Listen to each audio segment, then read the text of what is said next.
Hoje nós vamos falar sobre a evolução, a participação da agricultura nesse período Rio+20.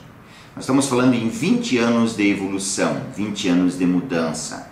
E antes de entrar na Rio+20, nós podemos até voltar 20 anos antes de 1992, quando nós tivemos o período do Lutzenberger, que era um agrônomo que tinha uma posição muito forte em relação aos recursos naturais, ao ambiente. Foi uma referência realmente muito importante na minha vida acadêmica naquele período dos anos 70.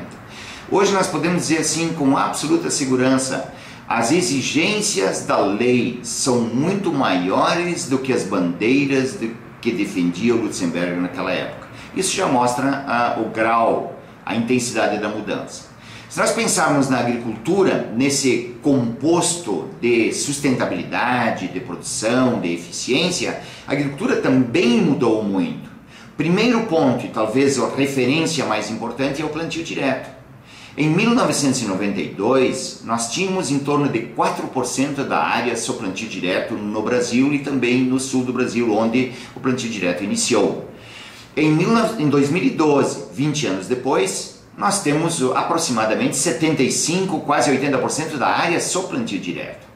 O que é que o plantio direto mudou nesse período? Primeiro, onde se usavam 3 tratores para arar, gradear, subsolar, construir terraços, refazer terraços, hoje nós usamos um trator. O consumo de combustível, de diesel, por hectare para produzir grãos era em torno de 62, 65 litros por hectare para uma safra. Hoje, com plantio direto, esse consumo é em torno de 20 litros. Isso quer dizer, o agricultor brasileiro reduziu o consumo de 42 litros por hectare ano para produzir grãos. Isso significa que na área de 35 milhões de hectares que nós temos no Brasil hoje, a redução do consumo de diesel é de 1,34 bilhões de litros por ano, por safra. Isso significa dizer que o agricultor reduziu a emissão de CO2 em torno de 3,59 bilhões de quilogramas de CO2. Então, veja, essa é uma evolução. Outro aspecto muito importante de mudança nesse período é a evolução da produção por hectare. Em arroz, esse aumento foi de 44%, em milho 72%, em soja 48% e em trigo 64%.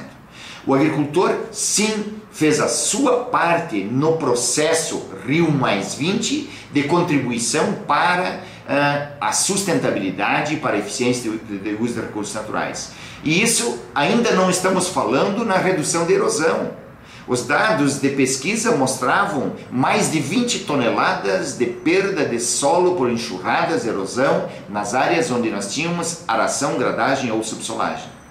Essa erosão foi reduzida em torno de 96%. O impacto da gota com a cobertura de palha reduziu, então nós temos uma infiltração melhor de água e nós não temos o escorrimento que ocorria no passado. Isso equivale a dizer que hoje nós temos uma redução de 80 milhões de toneladas de solo apenas no Rio Grande do Sul. Em função da redução da erosão. Esse solo ia para rios, para barragens, para encher as barragens de terra e de terra fértil.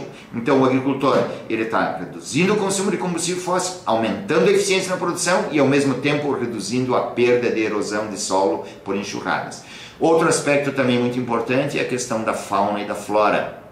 Nós temos muito mais atividade biológica, microbiológica, de decomposição de matéria orgânica, minhocas, mesofauna, e temos também animais que aparentemente estavam em extinção. Então inúmeros animais hoje voltam a aparecer nos campos em função de um ambiente de reestruturação de cadeias tróficas ou de cadeias alimentares. Só para encerrar, o agricultor no passado consumia em torno de 68 ml de diesel para produzir 1 kg de soja. Agora, 2002, nesse período Rio+20, ele consome 8,8 ml de combustível de diesel para produzir o mesmo quilograma de soja.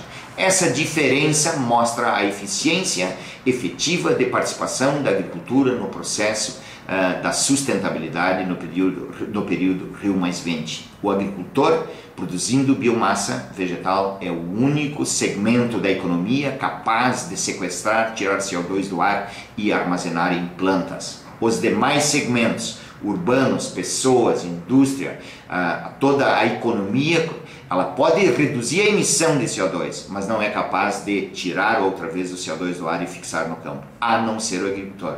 Portanto, toda a sociedade deveria estar comprometida efetivamente, né, cúmplice da eficiência da agricultura, que está só fazendo a sua parte no período Rio+20.